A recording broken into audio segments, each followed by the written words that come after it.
ఈరోజు వరుణ్ గారు చెప్పినటువంటిది A40గా ఉన్నటువంటి వరుణ్ గారు చెప్పింది A1గా ఉన్నటువంటి రాజ్ కసిరెడ్డి చెప్తేనే ఇదంతా జరిగింది, ఇక్కడ దాచాము అంటూ కూడా చెప్తున్నారు. మరి అతి భారీ లిక్కర్ స్కామ్కి సంబంధించి మీరే మాట్లాడతారు, మీ కామెంట్ ఏంటి? ఎందుకంటే రైల్వేస్లో ఎక్కడో ఉన్నటువంటి కేంద్రంలో రైల్వేస్లో పనిచేస్తున్న వ్యక్తిని తీసుకొచ్చి సిఎస్ వద్దని చెప్తున్నా, అప్పట్లో సిఎస్ ఎల్వి సుబ్రహ్మణ్యం వద్దని చెప్తున్నా కూడా ఈ డిస్టిలరీలకి సంబంధించి కూడా 2 పోస్టులు కమిషనర్గా అట్లా చేయడాన్ని ఏ విధంగా చూడాలి, అది కూడా లిఖితపూర్వకంగా సంతకం పెట్టి?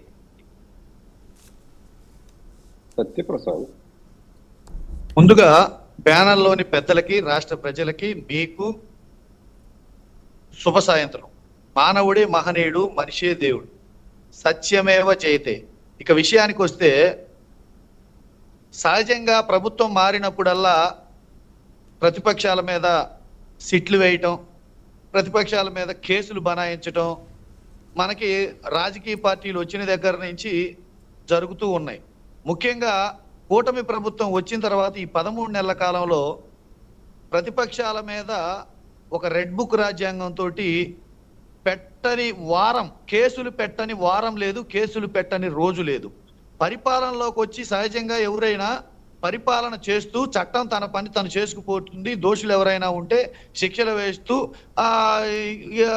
ప్రభుత్వాలు ఏం చేస్తాయంటే తెచ్చిన జీవోల గురించి, పథకాల గురించి, వీటన్నిటి గురించి డిబేట్లు పెట్టుకొని ఆంధ్రప్రదేశ్ డెవలప్మెంట్ గురించి, వీటి గురించి ప్రభుత్వాలు మాట్లాడుకుంటాయి సహజంగా. కాకపోతే ఈ ప్రభుత్వం వచ్చిన 14 నెలల నుంచి చేసింది ఏమీ లేక కేవలం డిబేట్లలో కావచ్చు, కేబినెట్ సమావేశాల్లో కావచ్చు, అసెంబ్లీ సమావేశాల్లో కావచ్చు, ప్రభుత్వ అధికారిక ప్రోగ్రామ్స్ లో కావచ్చు, కూటమి పార్టీ నాయకులు కావచ్చు, ఈ కొన్ని సామాజిక మాధ్యమాలు కావచ్చు, అసలు జగన్మోహన్ రెడ్డి గారి పేరు తలుచుకోకుండా, వైఎస్ఆర్సీపీ పార్టీ పేరు తలుచుకోకుండా, కేసులు అనేవి లేకుండా ఒక్క క్షణం కూడా గడిచిన సందర్భం లేదు. ఒక్క డిబేట్ కాదు కదా, ఒక్క ఎపిసోడ్ కూడా లేని సందర్భం జగన్మోహన్ రెడ్డి గారి పేరు తలుచుకోకుండా లేదు. ఇది అందరికీ ఈ 13 నెలల కాలంలో రాష్ట్ర ప్రజలందరికీ అర్థమైంది. ఇక్కడ మేమేం చెప్తామంటే, ఇప్పటి వరకు రాజకీయ నేతల మీద, పార్టీ రహితంగా మాట్లాడుతున్నానండి, రాజకీయ నేతల మీద భారతదేశంలో అన్ని పార్టీల మీద పెట్టిన కేసులు ఎన్ని రుజువైనాయి, ఎంతమందికి శిక్షలు పడ్డాయి? 99% కేసులు ఒక రాజకీయ నాయకుల మీదే కాదు, ఒక కేసులు బనాయించినవి కోర్టుల్లో శిక్షల పడిన కేసులు కనీసం 2% కూడా లేవు, 2% కూడా లేవు. ఇప్పుడు వీళ్ళు ఒక ప్రభుత్వం ఒక సిట్ వేసిందంట, ఆ సిట్టు ముందు కొన్ని సామాజిక మాధ్యమాలు, ప్రభుత్వ పార్టీలన్నీ కలిసి ఒక కథ రచించుకొని ఆ కథకి ఒక సిట్ వేసి, ఆ సిట్లో అల్లుకుంటూ పోయి 300 పేజీలు పేపర్లు, పెన్నులు ఉన్నాయని చెప్పేసి వాళ్ళ ఇష్టానుసారంగా ఛార్జ్ షీట్లు రాసుకొని, వాళ్ళ ఇష్టానుసారంగా అరెస్టులు చేసుకొని వెళ్ళిపోయి అంతా అయిపోయింది అనుకుంటున్నారు. ఏ ఛార్జ్ షీట్ అయితే మీరు ప్రొజెక్ట్ చేశారో ఆ ఛార్జ్ షీట్ ద్వారానే ఈ కూటమి ప్రభుత్వం ఇరుకున పడబోతుంది. దీనికి ఉదాహరణ గత ఎన్నికల్లో ఎన్నికల కమిషన్ వారు ఐఏఎస్లు, ఐపీఎస్లు ప్రతి జిల్లా నుంచి ఈ జిల్లాలో ఫ్రీ అండ్ ఫెయిర్ ఎలక్షన్ జరిగిందని చెప్పేసి నోట్ చేసి సర్టిఫై చేశారు. కానీ ఈ సిట్టు ఏం చెప్తుంది అంటే 3,500 కోట్ల రూపాయలు లిక్కర్ స్కామ్ లో దోచుకొని అవి ఎన్నికల్లో ఖర్చు పెట్టింది అని చెప్తుంది. ఇప్పుడు ఈ సిట్ ఇచ్చిన స్టేట్మెంట్ కి, ఈ సిట్ వేసిన ఛార్జ్ షీట్ కి, ఎన్నికల కమిషన్ వారు ఇచ్చిన నోటీస్ కి కాంట్రడిక్షన్ చాలా ఉంది. ఇప్పుడు వీళ్ళు చెప్పే మాటలు వినపడుతుందండి? వినిపిస్తుంది, చెప్పండి.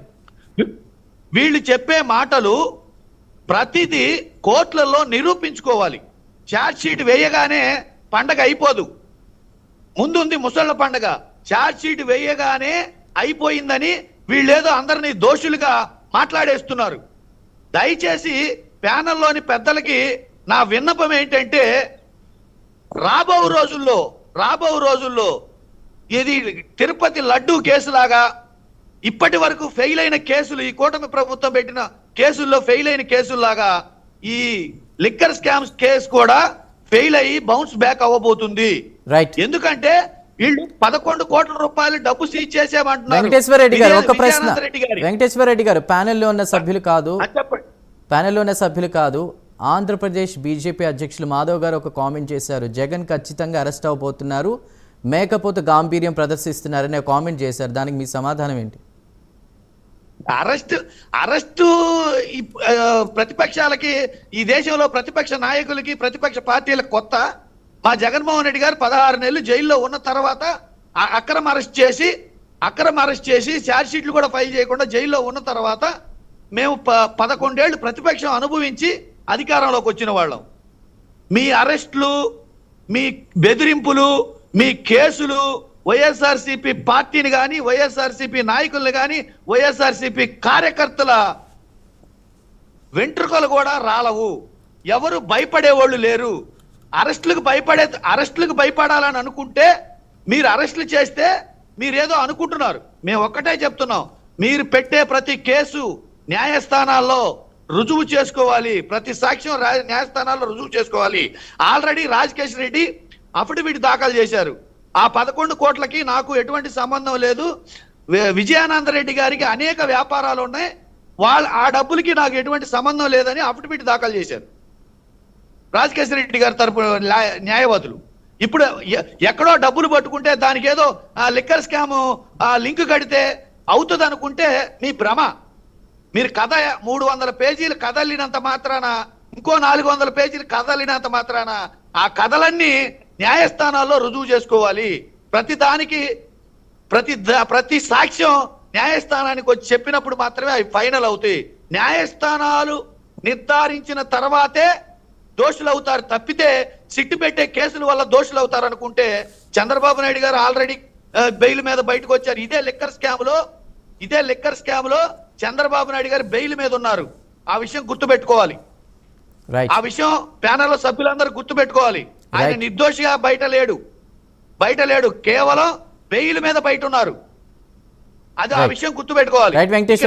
లిక్కర్ స్కామ్, నేను ఒక మాట చెప్తానండి క్లియర్ గా, మీరు పరిపాలన చేయండి, కేసులు ఎన్నైనా పెట్టుకోండి, అది వాటిని ఎన్ని చిట్లైనా వేసుకోండి, చట్టం తన పని తను చేసుకుపోతుంది.